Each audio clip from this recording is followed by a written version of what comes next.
উপদেষ্টা, ছাত্র উপদেষ্টা আসিফ মাহমুদ সজীব ভুঁইয়া তিনি প্রথম থেকেই নিয়োগে এক অভূতপূর্ব সাফল্য দেখিয়ে যাচ্ছেন। মানে বিভিন্ন পদে, বিভিন্ন মন্ত্রণালয়ে, বিভিন্ন দপ্তরে কোথায় কোথায় জায়গা আছে যেসব জায়গায় নিয়োগ দিতে হবে তা খুঁজে বের করতে অনন্য সাধারণ ভূমিকা রেখে চলেছেন আসিফ মাহমুদ সজীব ভুঁইয়া। সর্বশেষ তিনি এখন বলেছেন যে সরকার ভাবছে সরকারের বিভিন্ন দপ্তরে পার্ট টাইম ছাত্রদের নিয়োগ দেওয়া হবে। বিভিন্ন দপ্তরে বিভিন্ন পদে তারা দেখছে যে আসলে ফুল টাইম নিয়োগপ্রাপ্ত ব্যক্তির কোনো দরকার নেই, কাজেই সেসব জায়গায় পার্ট টাইম কাজের জন্য ছাত্রদের নিয়োগ দেওয়ার কথা নাকি এখন ভাবছে সরকার। সরকার যা ভাবে, আসিফ মাহমুদ সজীব ভুঁইয়া যা ভাবেন, আমরা গত 10-11 মাসে জানি যে তা ঘটে। এর আগে আসিফ মাহমুদ সজীব ভুঁইয়া 100 দিনের মাথায়, অন্তর্বর্তীকালীন সরকারের 100 দিনের মাথাতেই জানিয়েছিলেন যে তিনি 86,227টা নতুন পদ সৃষ্টি করেছেন এবং 86,227টি পদে বিভিন্ন মন্ত্রণালয়ে নিয়োগ দিয়েছেন। তখনও কেউ কেউ প্রশ্ন তুলেছিল মৃদু গলায় যে এই প্রায় 1 লক্ষ চাকরি যে তিনি দিয়ে দিলেন নতুন পদ তৈরি করে, এই 1 লক্ষ পদ কখন সৃষ্টি হলো আর কিভাবে এই নিয়োগ পরীক্ষা নেওয়া হলো, সকলকে জানানো হয়েছিল কিনা এবং কিসের ভিত্তিতে তিনি নিয়োগ দিলেন। তবে এই নিয়োগের ভিত্তি নিয়ে অন্তর্বর্তীকালীন সরকার, ইউনূস সরকার আসার পর থেকে প্রশ্ন তোলা যাচ্ছে না, যদি উত্তরটা হয় এই যে ছাত্ররা চাকরি করছে। দেখুন, এই সরকার আসার পরে 8ই আগস্ট নতুন বাংলাদেশের নতুন সরকার গঠিত হওয়ার পরে 9ই আগস্ট আমাদেরকে জানানো হলো যে সকল মন্ত্রণালয়ে শিক্ষার্থী প্রতিনিধিরা নিয়োগ পাবেন এবং শিক্ষার্থী প্রতিনিধি হিসেবে সকল মন্ত্রণালয়ে নিয়োগও দিয়ে দিল সরকার।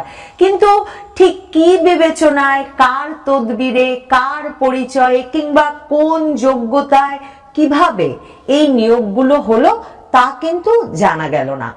এই সরকার আগস্ট মাসেই ঘোষণা দিল যে বাংলাদেশের সকল থানায় ছাত্রদের সমন্বয়ে, ছাত্রদেরকে অন্তর্ভুক্ত করে তাদের নেতৃত্বে নাগরিক নিরাপত্তা কমিটি গড়ে তুলতে হবে।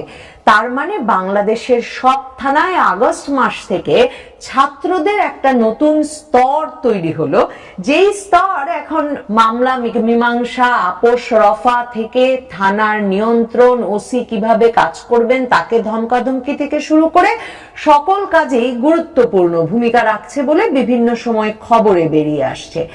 আর অক্টোবর মাসে এই আসিফ মাহমুদ সজীব ভুঁইয়ার উদ্যোগেই কিন্তু ট্রাফিক পুলিশের সহযোগী হিসেবে শিক্ষার্থীদের নিয়োগ দেওয়া হয়।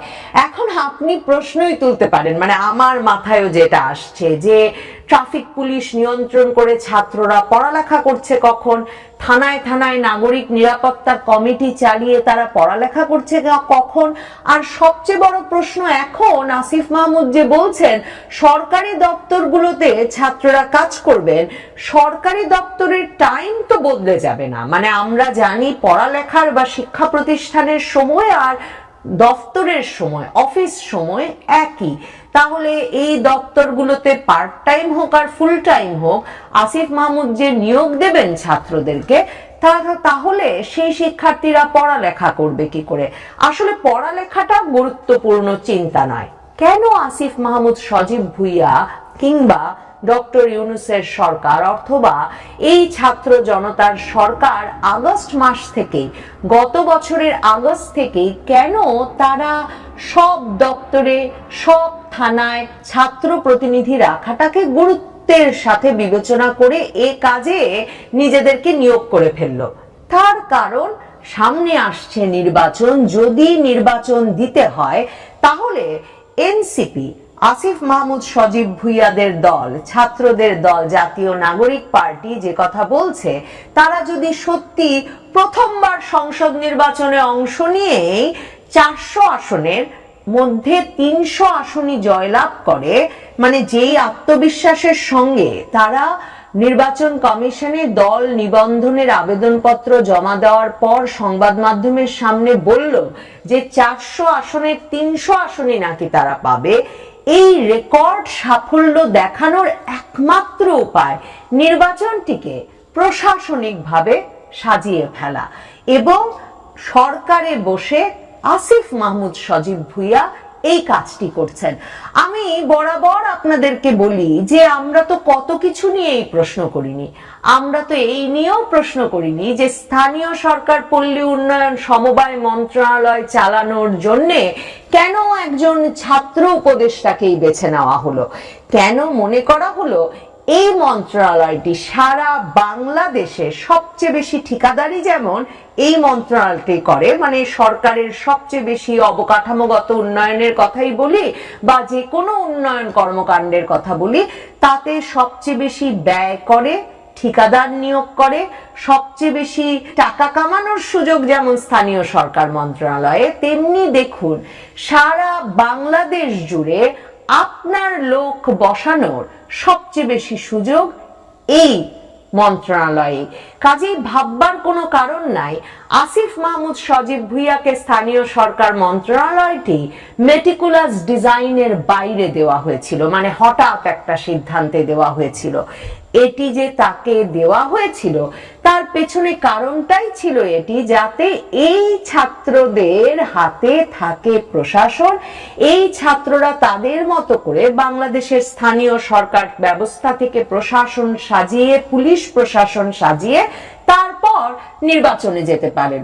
এবং ঠিক সেই কাজটি স্থানীয় সরকার উপদেষ্টা হিসেবে আসিফ মাহমুদ খুবই সাফল্যের সঙ্গে করে যাচ্ছে।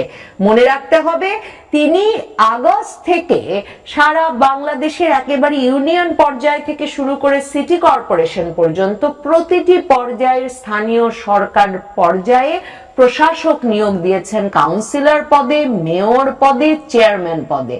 কাজেই এই প্রশাসকেরাও তার হয়েই কাজ করবেন, তার দলের হয়েই কাজ করবেন। কিভাবে মন্ত্রী পাড়া থেকে, হেয়ার রোড থেকে রাজনৈতিক ভাবেও এই পুরো দেশের রাজনৈতিক কর্মকাণ্ড নিয়ন্ত্রণ করছেন দুই ছাত্র উপদেষ্টা আসিফ মাহমুদ সজীব ভুইয়া আর মাহফুজ আলম, কিংবা হয়তো তাদের একজন, মানে হেয়ার রোড থেকে, মন্ত্রীপাড়া থেকে কিভাবে এই পুরো বিষয়টি নিয়ন্ত্রিত হচ্ছে তা কিন্তু বৈষম্য বিরোধী ছাত্র আন্দোলন ছেড়ে যাওয়ার ঘোষণা দেওয়া বৈষম্য বিরোধী ছাত্র আন্দোলনের অন্যতম সমন্বয়ক উমামা ফাতেমার দীর্ঘ ফেসবুক স্ট্যাটাসটি পড়লেও পরিষ্কার বোঝা যায়। উমামা ফাতেমা বলেছেন বৈষম্য বিরোধী ছাত্র আন্দোলন তিনি ছেড়ে যাচ্ছেন।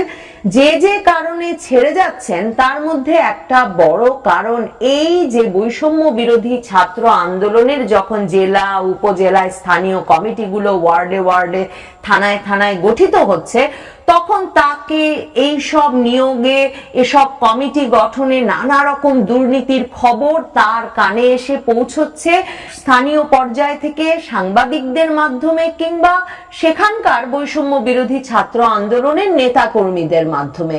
কিন্তু কোন সিদ্ধান্তই নাকি সুপ্রিম অথরিটি, শব্দটা উমামা ফাতেমা ব্যবহার করেছেন, সুপ্রিম অথরিটির সিদ্ধান্ত ছাড়া নেওয়া যাচ্ছে না। আর সকল সিদ্ধান্ত সুপ্রিম অথরিটি নিচ্ছে হেয়ার রোডে বসে। দেখুন মজার ব্যাপার, আসিফ মাহমুদ সজীব ভুইয়ারা বলছেন তারা ছাত্র উপদেষ্টা, কিন্তু তারা জাতীয় নাগরিক পার্টির কেউ নন। আর জাতীয় নাগরিক পার্টি গঠনের আগেই সেই সেপ্টেম্বর থেকে বৈষম্য বিরোধী ছাত্র আন্দোলনের প্রথমত ওয়ার্ড, থানা, উপজেলা, জেলা সর্বত্র কমিটি গঠন করা হলো। এরপর জাতীয় নাগরিক পার্টির জন্মের আগে এই একই নেতাকর্মীর বাহিনী গড়ে তুললেন জাতীয় নাগরিক কমিটি নামে আরেকটা প্ল্যাটফর্ম। সেই জাতীয় নাগরিক কমিটির মুখপাত্র তখন ছিলেন সামান্তা শারমিন, আক্তার হোসেন, মানে তাদেরকে আমরা তখন চেনা শুরু করলাম। সেই জাতীয় নাগরিক কমিটিরও কিন্তু তারা সারা বাংলাদেশে ইন্টারভিউ নিয়ে নিয়ে বিরাট বাহিনী গড়ে তুলেছেন। তারপর ফেব্রুয়ারির শেষে তারা গঠন করলেন তাদের রাজনৈতিক দল জাতীয় নাগরিক পার্টি। আর উমামা ফাতেমা এখন পদত্যাগ করলেন বৈষম্য বিরোধী ছাত্র আন্দোলন থেকে, আর আমাদের স্মরণ করিয়ে দিলেন তার মানে তিনটি মুখে হাজার হাজার সুবিধাভোগী তৈরি করেছেন এই আসিফ মাহমুদ সজীব ভুইয়ারা গত 10 মাসে। বৈষম্য বিরোধী ছাত্র আন্দোলনের হাজার হাজার সমন্বয়ক, নেতা, কর্মী নানা জায়গায় চাঁদাবাজি করছেন, নিজেদের মধ্যে মারামারি করছেন, থানায় গিয়ে খবরদারি করছেন, ডিসি অফিসে গিয়ে নিয়োগ থেকে ঠিকাদারি থেকে নানা ঝামেলায় নিজেদেরকে জড়াচ্ছেন। জাতীয় নাগরিক কমিটি এরপরে গঠিত হলো, তারা সারা বাংলাদেশ জুড়ে এই জবরদস্তি করলো এবং নিজেদের মধ্যে একাধিক জেলায় উপজেলায় এমন মারামারি করলো যে হাসপাতালে যেতে হলো, খবরের শিরোনাম হতে হলো। তারপর এখন গঠিত হয়েছে জাতীয় নাগরিক পার্টি। অথচ এই তিনটি মুখ, এই তিনটি ধারার কোনোটিকে এখন পর্যন্ত আসিফ মাহমুদ সজীব ভুইয়ারা হেয়ার রোডে বসে বন্ধ করতে দেননি। তাহলেই বুঝুন, একদিকে পুরো প্রশাসনকে নিজেদের মতো করে সাজিয়ে নিচ্ছেন আসিফ মাহমুদ সজীব ভুইয়ারা, অন্যদিকে রাজনৈতিক এমন একটি জবরদস্তিকারী সুবিধাভোগী গোষ্ঠী নানা নামে তারা তৈরি করেছেন সারা দেশ জুড়ে, থানায় থানায়, ওয়ার্ডে ওয়ার্ডে পর্যন্ত কমিটি গঠন করেছেন তারা। সেই গোষ্ঠীটিও মব সৃষ্টি করে হোক, লুট করে হোক, চাঁদা তুলে হোক, যে কোনো ভাবে দলের স্বার্থ, এই পুরো গোষ্ঠীর স্বার্থ রক্ষা করবে এবং তাদের জন্য অত্যন্ত গুরুত্বপূর্ণ হবে আগামীর বাংলাদেশে যে কোনো ভাবে নির্বাচনে তাদের দল জাতীয় নাগরিক পার্টিকে বিজয়ী করে আনা।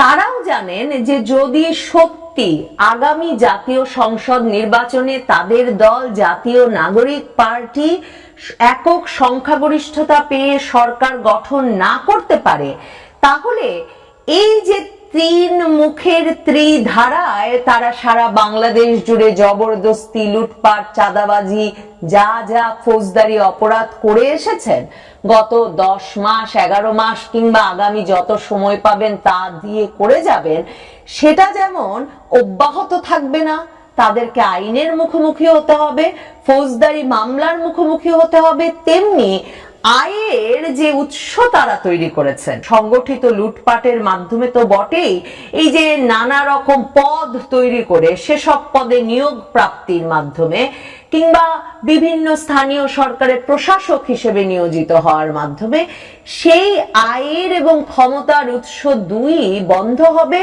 হয়তো পড়তে হবে ফৌজদারি মামলার ফাঁদে।